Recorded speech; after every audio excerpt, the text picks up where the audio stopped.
नांदेड जिल्हा एड्स प्रतिबंध नियंत्रण विभाग व जिल्हा सामान्य रुग्णालय नांदेड येथून सुरू झालेली सायकल रॅली प्रथम विजेते ॲडव्होकेट मंगनाळे सर आपल्या नियोजित स्थानी पोहोचले आहेत।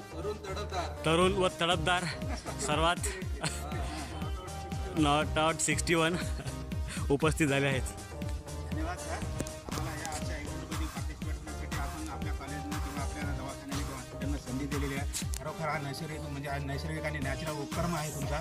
एड्समध्ये आज जनजागृती करणं अत्यावश्यक आहे। जसं निसर्गाच्या सानिध्यात असतो, एड्समध्ये पीडित गरज बरेच झालेले आहेत, मेंटली ते डिस्टर्ब असतात। अशा लोकांना आम्ही सायकलद्वारे तुम्ही जे आम्हाला प्रेरणा दिली, त्यामुळे आम्ही जे गेलो, त्यामुळे आजूबाजूच्या परिसरामध्ये जे कोणी दुःखी असते किंवा पकडणारे असते त्यांना एक प्रकारचा आनंद वाटतो आणि त्यांच्यामध्ये एक प्रकारची विल पॉवर येते आणि प्रत्येकाचं मोटिवेशन करणं जे असतात की पीडित त्यांना मोटिवेशन करणं हे आपलं कर्तव्य असते आणि त्यामुळं त्यांना आपण आज या दिवशी प्रसंगी मोटिवेशन केलं आहे। हा खरोखर आमचा पहिला इन्सिडेंट आहे आपल्या कॉलेजमध्ये किंवा आपल्या दवाखान्यामध्ये आणि मी डॉक्टरचा आणि तुमच्या सर्व स्टाफचं आभारी आहे, कारण असा उपक्रम वेळोवेळी ठेवत जावा, आम्हाला कल्पना देत जावं, आम्ही आपल्या उपक्रमामध्ये सहभागी होण्यासाठी सदैव तयार राहतो। धन्यवाद सर।